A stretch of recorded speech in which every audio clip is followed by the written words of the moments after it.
Hi there, Tad Hargay from marketingforhippies.com. Today's video is about this phrase, if you don't sell them, you're hurting them. If you don't convince them, you're hurting them. So, first thing, that's bullshit. That's not true. But this gets said, I hear this so much. I just saw it on Instagram a few weeks ago, and I was so disappointed. Yet another marketing guru trotting out that old line that if you don't convince them to buy, well, then if they don't work with you and you could help them, then you're hurting them by not convincing them. That's just bullshit. It's just not true.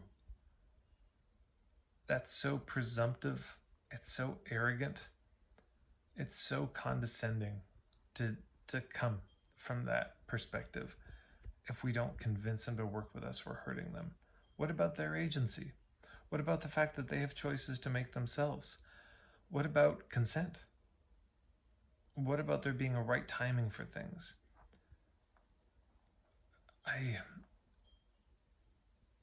I think what we could say is it's going to be,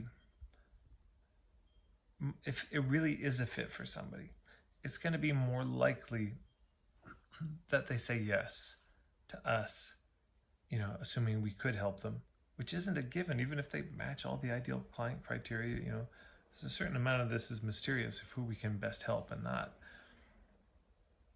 But instead of focusing on the pushing, because this is my beef with it. Well, if we don't convince them, so it's all about convincing. Is that it? So then the main skill we need to get better at is pushing, pressuring, convincing, manipulating, cajoling, persuading, closing the deal. That's the skill we need. And I would say, no, there's 3 skills we need. And none of them have anything to do with convincing anybody. The first skill is just getting people's attention. That's a whole skill. That's a lot of the word-of-mouth marketing, hub marketing. But sure, there's also the room for the outrageous, the extravagant, the shocking. There's a lot to say there, but that's a skill. How do you get people's attention at all so they even notice you? Number 2, that you filter, that you make sure you're getting rid of the people who aren't a good fit and you're, inviting in the people who are a good fit. Number 3, lowering the risk of taking the first step. If you do those 3, it's very likely your ideal people will buy. If you don't do those 3 things, they probably won't.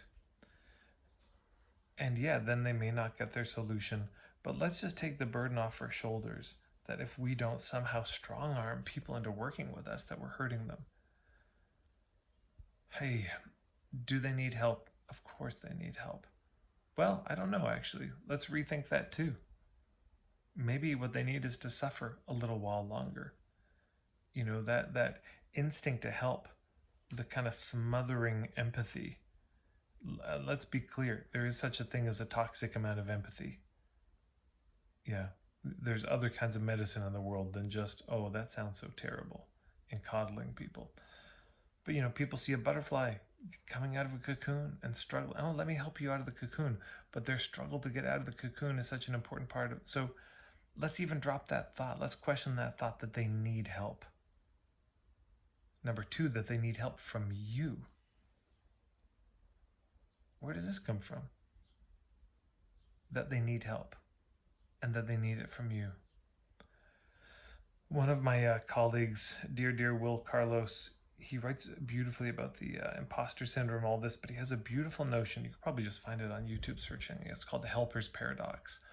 And it says basically this: the more you need to help people, the less effective you will be in helping them.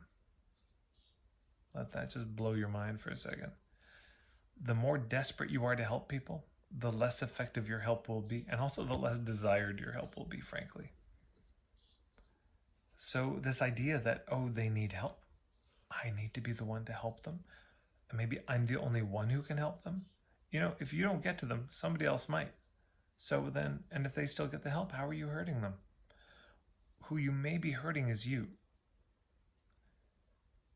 So again, of course, I'm not saying, well, the real one you're hurting is yourself, so get good at pushing people into working with you. No. Get good at getting people's attention. Get really good at filtering. And then get really good at lowering the risk of them taking the next step. Make it safer for them to check you out. Within the filtering, there are 3 things. Get really good at establishing relevance, whether it's there or not.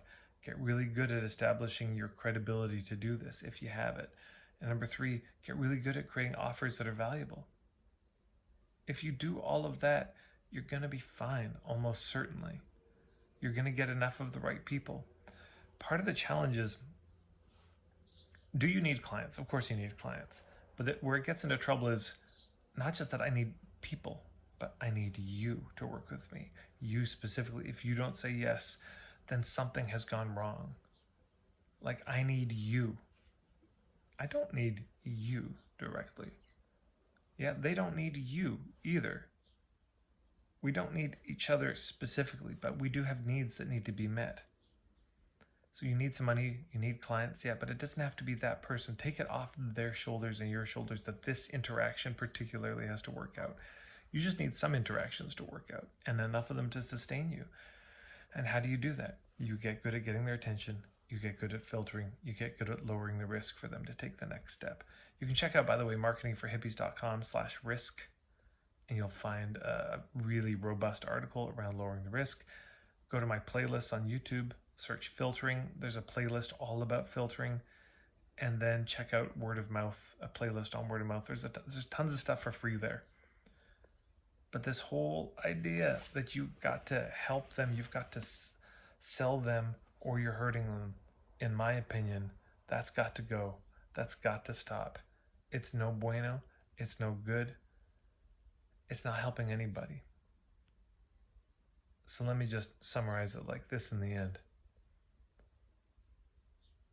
Instead of saying, if you don't convince them to buy from you, you're hurting them. If you do convince them to buy, you're hurting them. You're hurting yourself because you're probably going to have a shitty client that's not a fit. And you're hurting them because if it's not a fit, you're not going to be able to help them. And you're probably going to waste a lot of their time and money.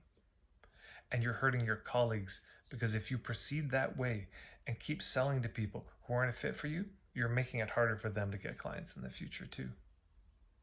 So there's my contrarian perspective on that whole mess. Thanks so much for watching. If you have any questions, comments, please put them in the comments below. If you want to see more videos like this, hit the red subscribe button below and then the bell icon. You'll be notified when more videos come out. Marketing for Hippies on Instagram and marketingforhippies.com is my website. Thanks, everybody.